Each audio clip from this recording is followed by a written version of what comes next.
दोस्तों, देश में मुसलमान होना भी इतना आसान नहीं है, क्योंकि देश में संविधान है और संविधान में सभी को सभी तरीके से सजा का ऐलान है। पर जब बात देश के मुसलमानों की आएगी तो अलग तरीके से पुलिस प्रशासन भी उनके ऊपर कार्रवाई करता हुआ अक्सर दिखाई देता है। जहां पहले गुजरात में एक वीडियो सामने आता है कि खंबे से बांध करके पुलिस वाले मुस्लिम युवकों को पीटते हैं, उसका मामला अदालत में चल ही रहा होता है कि एक और वीडियो सामने आ गया है जहां एक हिंसा होती है, और हिंसा होती है केरला स्टोरी मूवी को लेकर के। जो प्रोपेगेंडे के साथ में ये मूवी बनाई गई उसका असर होता हुआ दिखाई दिया, जहां केरला स्टोरी के झूठ को सच बताने की कोशिश वहां के मुस्लिम समुदाय द्वारा की गई, तो इस पर दोनों समुदायों के बीच में झड़प हो जाती है। और झड़प में सिर्फ और सिर्फ निशाना जो है मुसलमानों को बनाया जाता है। दोनों तरफ से एफआईआर दर्ज होती है, पर एक तरफा कार्रवाई करते हुए पुलिस प्रशासन जो है जानवरों की तरह रस्सी बांध करके मुसलमानों का जुलूस निकाल देता है। किस तरीके से ये वीडियो सामने आया, पहले इस पर नजर डाल।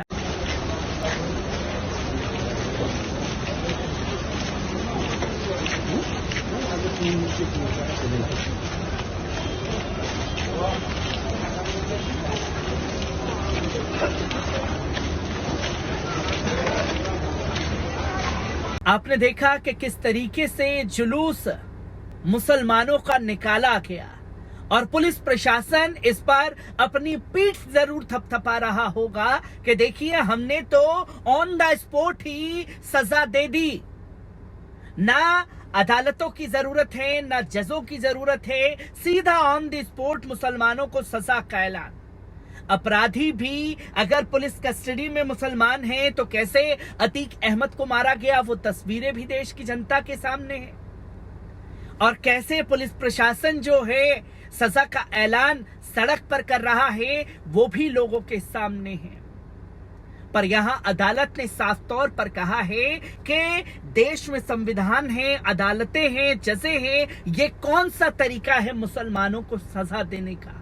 जो सबसे बड़ा सवाल खड़ा होता है, किस तरीके से ये पूरा मामला गरमाया, एक बार इस रिपोर्ट पर नजर डालते हैं। दोस्तों, पुलिस ने मंगलवार को कहा कि गुजरात के पाटन जिले में एक सोशल मीडिया पर पोस्ट पर भड़की सांप्रदायिक झड़प के बाद अब तक 10 लोगों को गिरफ्तार किया गया है, जिसमें 8 लोग घायल हो गए। हालांकि पुलिस ने उस सोशल मीडिया पोस्ट की सामग्री का खुलासा नहीं किया है, जिसके कारण 16 जुलाई की रात बालीसाना शहर में झड़प हुई थी। लेकिन सूत्रों ने कहा कि यह Bollywood film the Kerala story के बारे में थी। हमने अब तक दोनों पक्षों के 10 लोगों को गिरफ्तार किया है। उनमें से एक पक्ष ने 8 को सोमवार को गिरफ्तार किया गया था, जबकि एक कृष पटेल सहित विपरीत पक्ष से 2 को मंगलवार को गिरफ्तार किया गया था।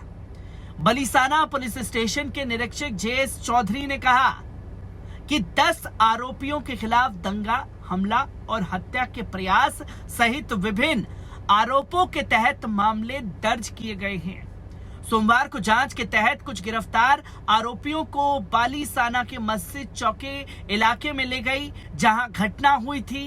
पुलिस की इस कवायद का एक वीडियो, जिसे अपराध का पुनर्निर्माण कहा जाता है, सोशल मीडिया प्लेटफॉर्म पर भी वायरल हुआ। पुलिस उपाधीक्षक के पांडे के अनुसार कस्बे में स्थिति नियंत्रण में है। कुछ लोग इस बात से नाराज थे कि शहर के एक व्यक्ति ने सोशल मीडिया पर कुछ पोस्ट किया था। ये पोस्ट आखिरकार रविवार की रात सांप्रदायिक झड़प का कारण बन गई। मारपीट में 8 लोग घायल हुए। पांड्या ने कहा कि हमने दोनों पक्षों से शिकायत ली।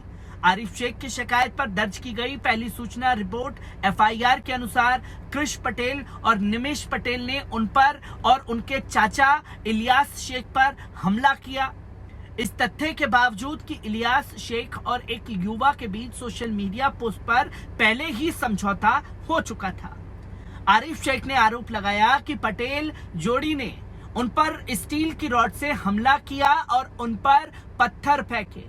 अपनी क्रॉस शिकायत में मित कुमार पटेल ने आरोप लगाया कि शेख जोड़ी सहित लगभग 35 लोगों की भीड़ ने गांव के एक युवा द्वारा अपलोड की गई सोशल मीडिया पोस्ट पर उन्हें और उनके 5 दोस्तों को मारने के इरादे से मस्जिद चौक पर उन पर और उनके 5 दोस्तों पर हमला किया। उनकी प्राथमिकी के अनुसार शेख और अन्य लोगों ने पोस्ट को लेकर रविवार रात मस्जिद चौक पर पटेल और उनके 5 दोस्तों को घेर लिया और उन पर लाठियों, पाइपों और तलवारों से बेरहमी से हमला किया गया। आपको बता दें कि बीते कुछ दिन पहले ही गुजरात हाईकोर्ट ने पिछले साल राज्य के खेड़ा जिले के गाबरा कार्यक्रम में कथित तौर पर पथराव करने वाले कुछ आरोपियों की पिटाई के संबंध में एक अवमानना याचिका से निपटते हुए सोमवार को राज्य सरकार से पूछा कि क्या कोई कानून अनुमति देता है कि किसी आरोपी को खंबे से बांधा जा सकता है और उसे खंबे से बांधकर पीटा जा सकता है। जस्टिस ए सुपैया और जस्टिस एमआर बेंगड़े के खंडपीठ ने एक मुस्लिम परिवार के 5 सदस्यों द्वारा दायर याचिका पर सुनवाई करते हुए ये टिप्पणी की, जिसमें कई पुलिस अधिकारियों के खिलाफ कथित तौर पर उन्हें सार्वजनिक रूप से बांधने और पीटने और रिकॉर्डिंग करके उसे सोशल मीडिया पर पोस्ट करने के लिए उनके खिलाफ अवमानना कार्रवाई की मांग की गई थी। पुलिस की कार्रवाई कथित तौर पर 3 अक्टूबर को खेड़ा जिले के मटर तालुक स्थित सांप्रदायिक झड़प के बाद हुई। कथित तौर पर कुछ घुसपैठियों ने नवरात्रि समूह के दौरान भीड़ पर पथराव किया। इसके बाद पुलिस ने कम से कम 40 लोगों को गिरफ्तार किया, जिनमें से कुछ को सार्वजनिक रूप से कोड़े मारे गए। हाईकोर्ट में सोमवार को जब राज्य की ओर से पेश हुए लोक अभियोजक मितेश अमीन ने यह बताना चाहा कि आरोपी व्यक्ति पथराव में शामिल थे, तो पीठ ने विशिष्ट शब्दों में उनसे पूछा, क्या राज्य ये स्वीकार कर रहा है कि कथित कोड़े मारने की घटना हुई थी या नहीं? उन्हें खाट से बांधने, उसके साथ लाठियों से पीटने की घटना हुई है या नहीं? हम इस मामले का फैसला जुनून के आधार पर नहीं करने जा रहे। या तो आप इसे कोड़े मारने की घटना से इनकार करें कि ऐसा कुछ हुआ ही नहीं है, या आप ये कह सकते हैं कि हाँ, ये हमारा कर्तव्य था और ये सभी कारण हैं, और यदि आपने ऐसा नहीं किया होता तो कुछ और भी बुरा हो सकता था। इसके जवाब में पीपी ने प्रस्तुत किया कि पहले उन्हें कहा था कि उनका प्रयास किसी भी कृत्य को उचित ठहराने का नहीं है।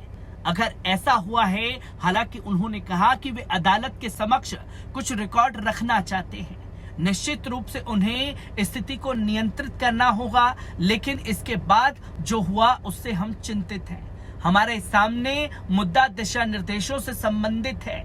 जिस तरीके से अपनी स्थिति को संभालने की कोशिश की, हम सवाल उन्हें हिरासत में लिए जाने और उसके बाद हुई घटना से जुड़ा है। कानून के उस प्रावधान को इंगित करें जिसके तहत हिरासत में लिया गया या आरोपी व्यक्ति को एक खंबे से बांधा जा सकता है और पूरे सार्वजनिक दृश्य में पीटा जा सकता है। बताएं कि क्या ऐसा किया जा सकता है? पीठ ने राज्य से इस घटना से इनकार करने को कहा। हालांकि चूंकि पीपी ऐसा करने के लिए अनिच्छुक थे, इसलिए पीठ ने मामले को 6 जुलाई को आगे की सुनवाई के लिए पोस्ट कर दिया था।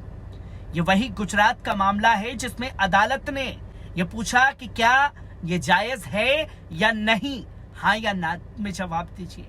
तब सरकार और पुलिस अधिकारियों के पास कोई जवाब नहीं था।